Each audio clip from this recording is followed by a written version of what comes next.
யா அல்லாஹ், சத்தியத்தை மக்களுக்கு சத்தியமாகும், அசத்தியத்தை மக்களுக்கு அசத்தியமாகும் காட்டிவிடு.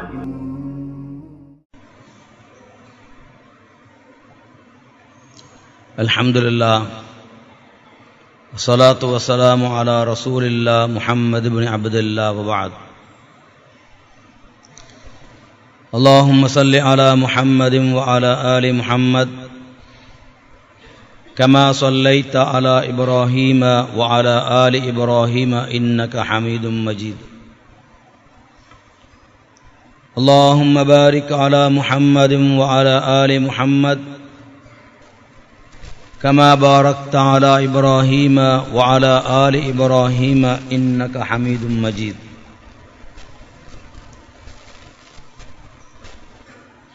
எல்லா புகழும்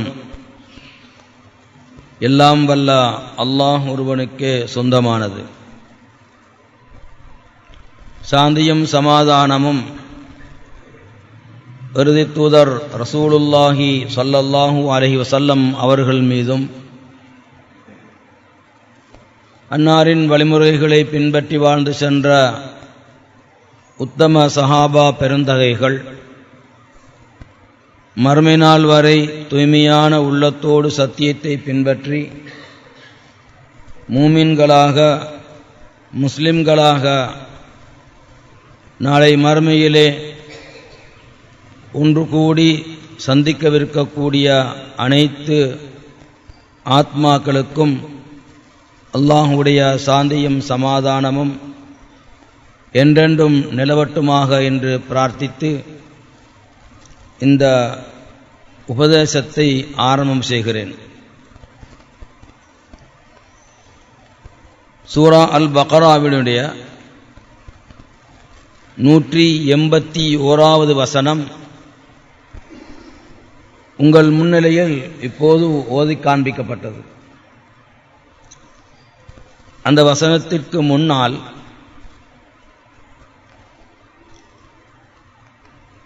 உலகத்திலே கோடிக்கணக்கான மக்களை படைத்து அந்த மக்களை விட சிறந்த ஒரு வழிகாட்டலில் சிறந்த ஒரு நெறியை பின்பற்றி வாழுவதற்காக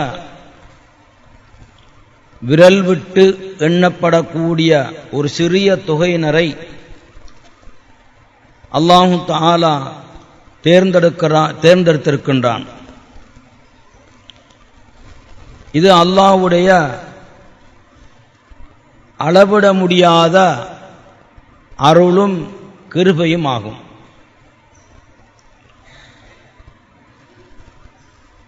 பொதுவாக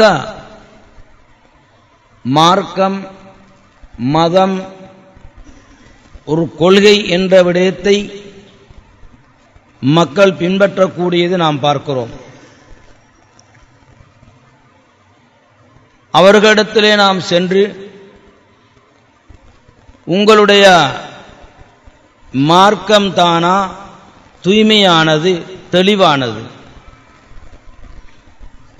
ஏனைய மார்க்கங்களை ஏனைய தீன்களை நிராகரித்துவிட்டு உங்களோடு நாம் வந்து சேர்ந்து கொள்ள முடியுமா?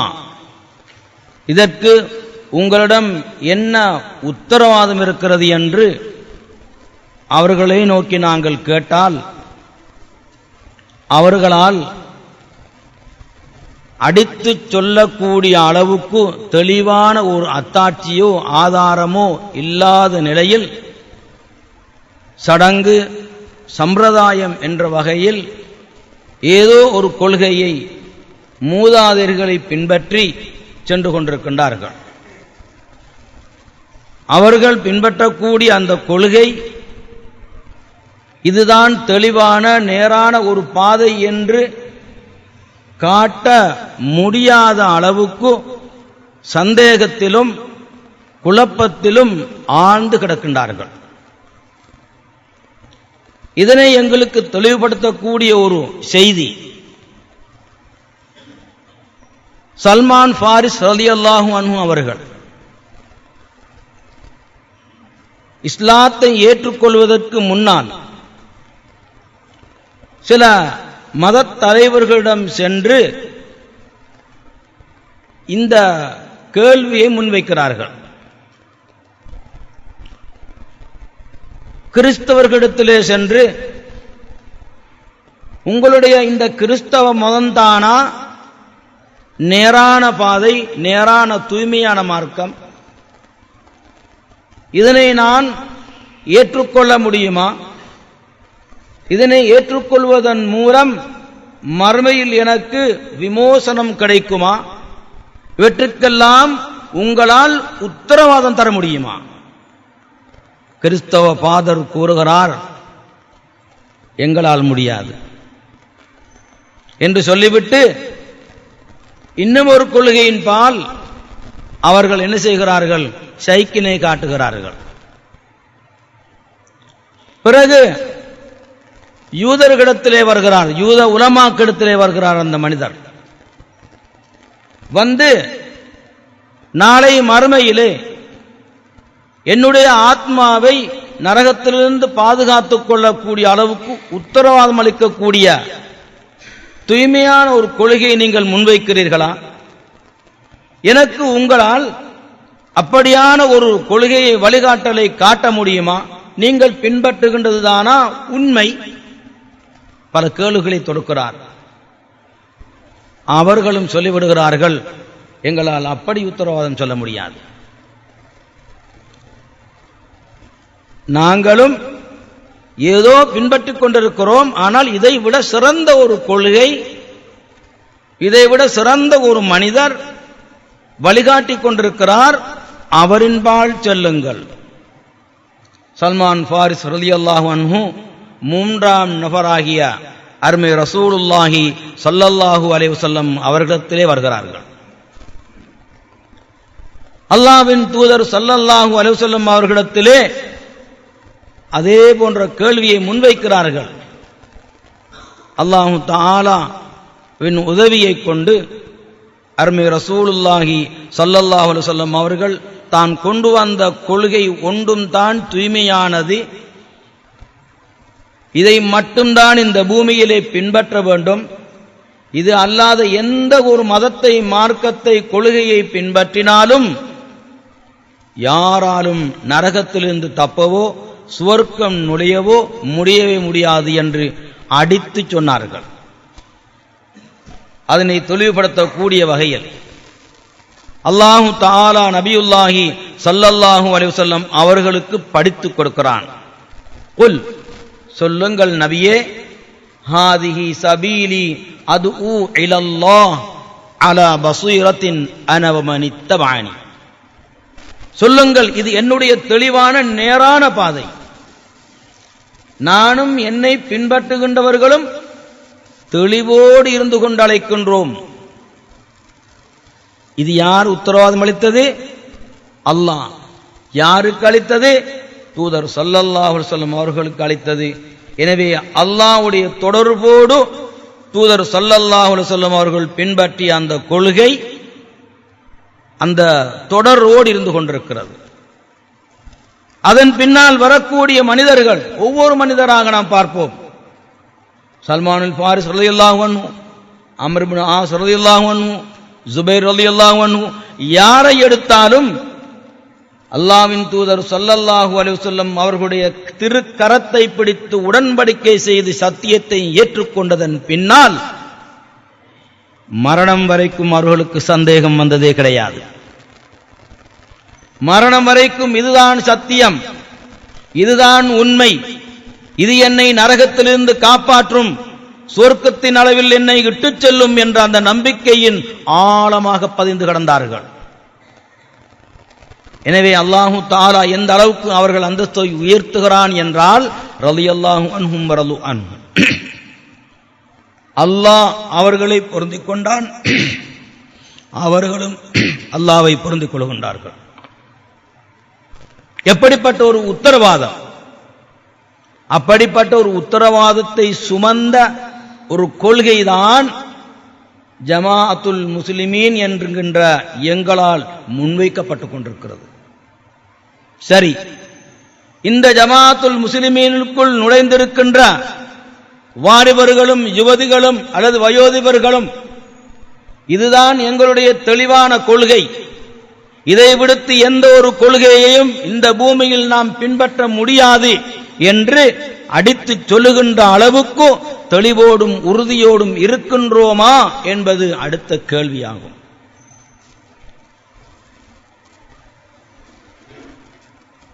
ஏன் என்றால் அருமை ரசூலுல்லாஹி ஸல்லல்லாஹு அலைஹி வஸல்லம் அவர்கள் இந்த சத்திய மார்க்கத்தை சொல்லுகின்ற போது இதற்கு பல உதாரணங்களை காட்டினார்கள், உவமானங்களை காட்டினார்கள். ஒரு இடத்தில் சொன்னபோது சொன்னார்கள், ஏற்றுக்கொள்ளக்கூடிய இந்த கொள்கை இஸ்லாம் தீன் இருக்கிறது புது துணியை போன்றது. ஈமானை பற்றி சொன்னார்கள். புது துணியை போன்றது. காலம் செல்ல செல்ல அந்த துணிக்கு என்ன நடக்கும்? கழுவ கழுவ அதனை துவைக்க துவைக்க அது மெல்ல மெல்லவாக இறந்து போகும். நாளடைவிலே அதனை பாவிக்க முடியாத அளவுக்கு அது உக்கி போய்விடும். அதே போன்று இந்த ஈமானுக்கும் ஒரு நிலைமை ஏற்படும். இந்த ஈமான் அந்த நிலைமையை சந்திக்கும் என்று அருமை ரசூலுல்லாஹி ஸல்லல்லாஹு அலைஹி வஸல்லம் அவர்கள் சொன்னார்கள். இப்போதும் அல்லாஹ்வுடைய தூதர் ஸல்லல்லாஹு அலைஹி வஸல்லம் அவர்கள் சொன்ன அந்த செய்தியோடு முஸ்லிம்களாகிய எங்களுடைய ஈமானுக்கும் இந்த செய்திக்கும் என்ன தொடர்பு இருக்கிறது, எந்த அளவுக்கு உறுதியும் எந்த அளவுக்கு புதுமையும் காணப்படுகிறது என்பதனை நாம் ஒவ்வொருவரும் எங்கள் நெஞ்சில் கையை வைத்து சிந்திக்க வேண்டும். நாம் ஒவ்வொருவரும் எங்களுடைய நெஞ்சை தொட்டு சுய விசாரணை செய்து கொள்ள வேண்டும். ஏன் என்றிருக்கின்ற சில பலவீனங்களை அவதானிக்கின்ற போது அருமை ரசூலுல்லாஹி ஸல்லல்லாஹு அலைஹி வஸல்லம் அவர்களுடைய அந்த செய்தி இன்றைக்கு முஸ்லிம்களுக்கு பொருந்தக்கூடியதாக இருக்கிறதா என்ற ஒரு சந்தேகம் எழுகிறது.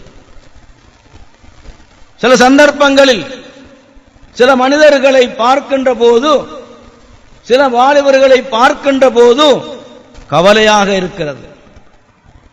ஒரு காலத்தில் இந்த சத்தியத்தை ஏற்றுக்கொண்ட நேரத்திலே இருந்த அந்த உறுதித்தன்மை, ஒரு காலத்தில் சின்ன பிள்ளைகளிடத்திலே வந்து கதைப்பதற்கு பிரிவில் இருக்கின்ற உலமாக்களாக இருந்தாலும் சரி, வயதூர்களாக இருந்தாலும் சரி, அஞ்சக்கூடிய ஒரு காலம் காணப்பட்டது.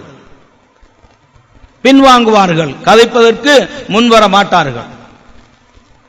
அப்படி ஒரு தெளிவோடும் அப்படி ஒரு தூய்மை தன்மையோடும் இன்று எங்களுடைய வாழ்க்கை இருக்கிறதா என்பதனை கட்டாயம் நானும் நீங்களும் சிந்திக்க வேண்டும். காரணம், அல்லாஹ் எங்களுக்கு இப்போது தந்திருக்கின்ற இந்த மாதம் இருக்கின்றதே, இது ஒரு புண்ணியமான, கண்ணியமான, உயர்ந்த, உன்னதமான ஒரு மாதமாகும். இன்ஷா அல்லாஹ் வருகின்ற வருடத்தில் நானும் நீங்களும் அல்லது என்னோடு இருக்கின்ற நீங்கள், உங்களில் சிலர் அல்லது நான் இருப்போமா இருக்க மாட்டோமா என்பது தெரியாது. மரணம் எங்கள் ஒவ்வொருவரையும் தழுவிக் கொண்டிருக்கிறது. அந்த மரணப்பிடியில் ஒவ்வொருவரும் சிக்கிக் கொண்டிருக்கிறோம். குல்லு நஃப்ஸின் ஸாயிகத்துல் மவுத், ஒவ்வொரு ஆத்மாவும் மரணத்தை சுகித்துக் கொண்டே இருக்கும், சுகித்தே தீரும் என்று அல்லாஹு தஆலா கூறுகின்றான். ஆகவே அல்லாஹ் மரணத்தை சுகிக்கக்கூடிய ஒவ்வொரு மனிதனுக்கும் ஒரு பெயரை வைக்கிறான். அந்த பெயரோடு, அந்த லட்சியத்தோடு, அந்த அடையாளத்தோடு தான் ஒவ்வொரு மனிதனும் மரணிக்க வேண்டும் என்று அல்லாஹ் விரும்புகிறான். வலா தமூதுன்ன இல்லா வ அன்தும் முஸ்லிமூன், முஸ்லிம்களாக அன்றி நீங்கள் மரணித்து விடாதீர்கள் என்று அல்லாஹ் தஆலா சொல்லுகிறான். இன்றைக்கு எத்தனையோ மரணங்கள், இந்த மரணங்களுடைய நிலைமையை பார்க்கின்ற போது அல்லாஹ்வின் தூதர் ஸல்லல்லாஹு அலைஹி வஸல்லம் அவர்களுடைய கொள்கைக்கு அடிப்படையில், அல்லாஹ்வுடைய சுன்னாவின் அடிப்படையில் தழுவுகிறதா என்றால், நாளை மறுமையில் இவ்வாறான மரணங்களின் மூலம் நிச்சயமாக சுவர்க்கத்திற்கு செல்லவோ நரகத்திலிருந்து தப்பவோ முடியாத நிலைமையில் பெரும்பான்மையான மக்கள் மரணித்துக் கொண்டிருப்பதை கண்கூடாக பார்த்துக் கொண்டிருக்கின்றோம். அல்லாஹ் எங்களுக்கு தந்திருக்கின்ற இந்த ரமதானையாவது நாம் எங்களுடைய தாவத் பிரச்சாரத்தையும் சத்தியத்தை மென்மேலும் மக்களுக்கு எத்தி வைக்கின்ற விஷயத்தில் முதலாவது எங்களுடைய குடும்பத்தில் இருந்தே ஆரம்பிப்போம். இன்றைக்கு எங்களுடைய குடும்பத்தார்களில், எங்களுடைய உற்றார் உறவினர்களில், சகோதரர்களில் எத்தனை பேர் இந்த கொள்கையின் பால் ஈர்க்கப்பட்டிருக்கிறார்கள், கவரப்பட்டிருக்கிறார்கள்? ஈர்க்கின்ற அளவுக்கு அஹ்லாக்குகளாலும் பண்பாடுகளாலும் உறுதித்தன்மையாலும் எத்தனை முஸ்லிம்கள் செயல்பட்டுக் கொண்டிருக்கிறார்கள்? எனவே ஒவ்வொரு மனிதனும் எப்படி அவரவரை தற்காத்துக் கொள்வதற்காக வேண்டி, நரகத்திலும் தப்புவதற்காக வேண்டி சத்தியத்தை ஏற்றுக்கொண்டானோ அதே போன்று அவனுடைய பிள்ளை, அவனுடைய தாய், அவனுடைய தந்தை, அவனுடைய சகோதரன், சகோதரி, மனைவி எல்லோரையும் எடுத்துக்கொண்டு செல்லக்கூடிய ஒரு பொறுப்புக்கு முயற்சி எடுக்க வேண்டிய ஒரு தேவை ஒவ்வொரு முஸ்லிமுக்கும் இருக்கின்றது. ஹூ அன்ஃபுஸகும் வ அஹ்லீகும் நாரா, உங்களையும் உங்கள் குடும்பத்தாரையும் நரக நெருப்பிலிருந்து பாதுகாத்துக் கொள்ளுங்கள் என்று அல்லாஹ் இட்ட கட்டளை இது. இதனை எங்களில் எத்தனை பேர் கட்டளையாக நினைக்கிறோம்?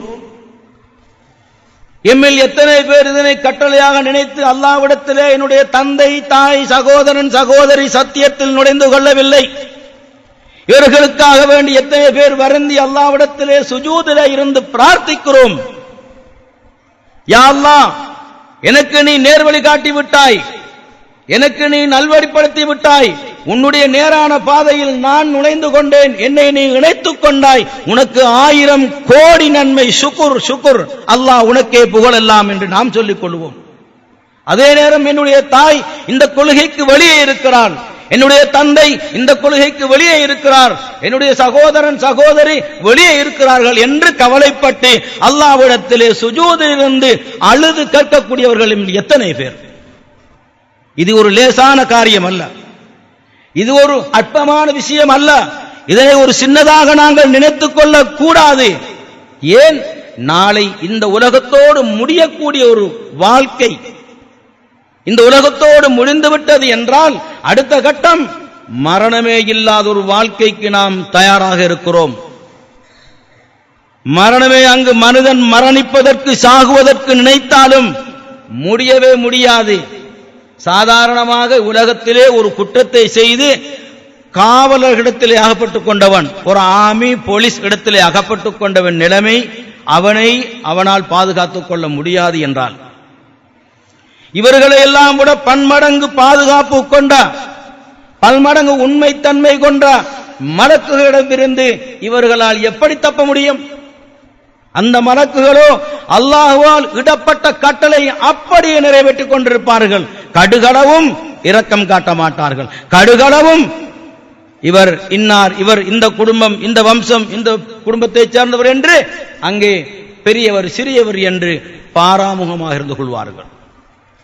அங்கே அவர்களுக்கு எந்த ஒரு மதிப்பும் அந்தஸ்தும் மரியாதையும் இருக்காது. எல்லோரும் இப்னு ஆதம், ஆதமுடைய பிள்ளைகள். அன்பார்ந்த சகோதரர்களே, எங்களுக்கு கிடைத்திருக்கின்ற இந்த ரமலானுடைய மாதம் இருக்கின்றதே, இது எங்களுடைய பாவக் கரவுகளை போக்குவது மட்டுமல்ல, அல்லாஹ்வுடைய அருளை அப்படியே முத்து முத்தாக சொரியக்கூடிய ஒரு காலம். ஜாகிலியத்தில் இருக்கக்கூடிய மக்கள் நாம் விரல் நீட்டி விரல் காட்டி பேசுகிறோம், நீங்கள் எல்லோரும் ஜாகிலியத்தில் இருக்கிறீர்கள் என்று சொல்லுகிறோம். அந்த ஜாகிலிய மக்களுடைய பண்பு எங்களிடத்தில் வந்துவிடக் கூடாது. ரமலானுடைய காலம் என்றதும் முதலாவது ரமலான், இரண்டாவது, மூன்றாவது நாளைக்கு பள்ளி நிரம்பி வழிகிறது என்று வைத்துக் கொள்ளுங்கள். இனி இந்த காட்சியை தானே நாம் பிரிவில் பார்க்கிறோம், அவர்களை பார்த்து தானே நம் ஜாகிலியத் என்கிறோம். எம்மிலே இது வந்துவிட்டால் நாம் கொடுக்கின்ற இந்த அழைப்பு, இந்த கொடுக்கின்ற குரலுக்கு என்ன மதிப்பு? ஜாகிலியத்தில் இருக்கின்றவர்களே எம்மை நோக்கி விரல் நீட்டி நீங்கள் எங்களை பார்த்து ஜாகிலியத் என்று சொல்வதற்கு உங்களுக்கு என்ன அதிகாரம் இருக்கிறது என்று கேட்டால் வெட்கி தலை குனிய வேண்டிய நிலைமை ஏற்படும். வெட்கி தலை குனிய வேண்டிய நிலைமை ஏற்படும். எனவே நாம் ஒவ்வொருவரும் சிந்திக்க வேண்டும். ஏற்றிருக்கின்ற இந்த கொள்கை சத்தியத்தில் நாம் உறுதியாக இருக்கிறோமா? தூய்மை தன்மையோடு இருக்கிறோமா? எந்த அளவு நாங்கள் அல்லாஹ்வுடைய நெருக்கத்தில் இருக்கிறோம் என்று ஒவ்வொருவரும் சிந்திக்க கடமைப்பட்டிருக்கின்றோம். எனவே அரிய ரமலான் இருக்கின்றதல்லவா, இது எங்களுக்கு எங்கள் பாவ சுமைகளை பாவ கரைகளை அப்படியே அழித்து போக்கி அல்லாஹ்வுடைய அருளை சுமந்து வந்திருக்கின்ற மாதம். இதுல என்னென்ன நன்மைகள் தெரியுமா? லட்சோப லட்ச நன்மைகளை அடைந்து கொள்ள முடியும். குர்ஆனை இறக்கினான், குர்ஆனை அல்லாஹ் அருளினான். அந்த குர்ஆனை ஓதுவதன் மூலம் எங்களுடைய அந்த அருளை நாம் சுமந்து கொள்ளலாம், அருளுக்கு உட்படலாம். ரமலான் அல்லாத காலத்தில் கூட ஒரு மனிதர், ஒரு சஹாபி குர்ஆனை ஓதியதற்காக அல்லாஹ்வுடைய அருளை சுமந்து வந்த அந்த மேக கூட்டத்தை கண்டு அவருடைய குதிரை, முன்னால் கட்டப்பட்டிருந்த அந்த குதிரை பித்துக்கொண்டு ஓடுகின்ற அளவுக்கு, பயப்படுகின்ற அளவுக்கு ஒரு இருள் மேகம் சூழ்ந்திருக்கிறது. அது பற்றி விளக்கத்தை அடுத்த நாள் அந்த மனிதர் ரசூலுல்லாஹ்விடத்திலே கண்டு கேட்கிறார்கள்.